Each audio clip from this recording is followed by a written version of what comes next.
So for our series Revolt, we've traveled all across Middle America. A lot of people want to talk about clean energy and climate change, but one person's name can get kind of divisive out here. That's Al Gore. These days his work is international, but he has a lot to say about climate change and Middle America. You just have to ask him. And recently, I got that chance. Mr. Vice President, thank you so much for sitting down with us. Thank you. New surveys show us, new data from Yale University and others show us that most Americans do believe that climate change will hurt Americans in their lifetime, but most don't believe it will impact them personally. And that's especially true in Middle America. What do you say to people, especially between the coasts, who say, it's not going to impact me?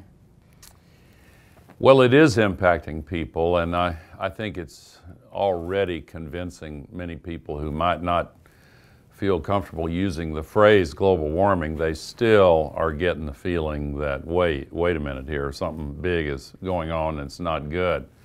In my hometown of Nashville, not many years ago, we had a once-in-a-thousand-year rainfall, and thousands of my neighbors lost their homes and businesses and had no flood insurance because the areas flooded had never, ever flooded before in living memory.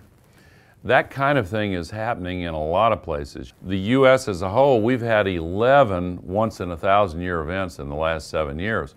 This is now having a real impact on people's thinking, and I think that it's really wearing down the resistance to the recognition that we've really got to change.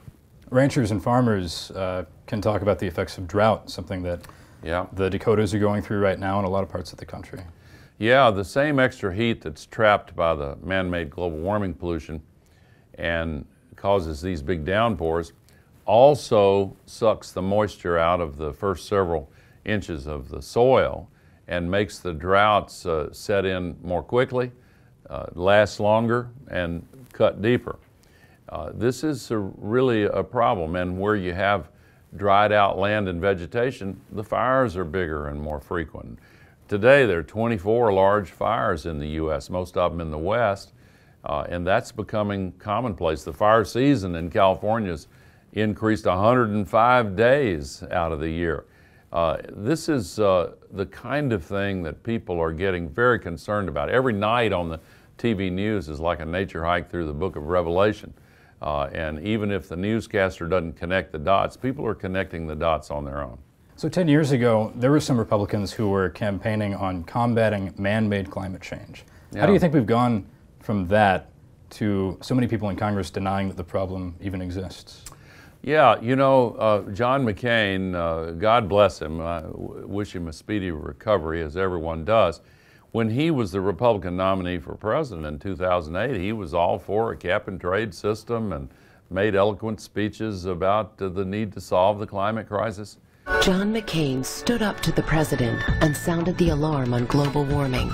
Then in early 2009, the Tea Party cranked up, and the Koch brothers and ExxonMobil and others started funding climate denial at a much higher level, and I think that caused a lot of resistance for a while, during the Great Recession especially. But I think now people are seeing through that. They know they took the playbook from the tobacco industry and they don't like it.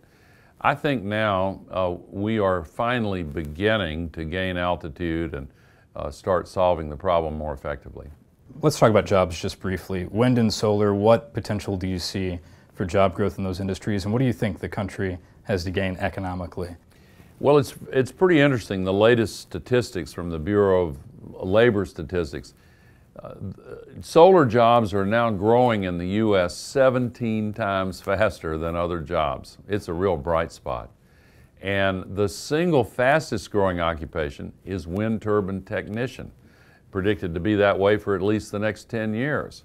So not only in the U.S. but in other countries, the most dynamic new job growth is coming in renewable energy and other parts of the sustainability revolution.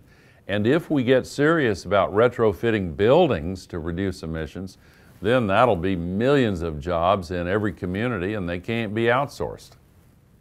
And what's your message to young people in the U.S. who might feel locked out of the political process around climate change right now? I always encourage young people to get involved in the political process. It looks harder than it really is.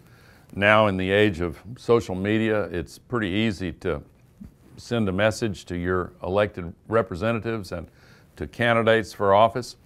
But remember that there's strength in numbers. And even though big money still calls a lot of the shots in politics in the U.S. now, people still hold the ultimate power if they organize. Remember that there's strength in numbers, and if they bring their passion to the process and let these candidates know that you care about this. And depending on what they do, you'll either be for them or you'll defeat them and do everything you can to make sure they're not in office anymore.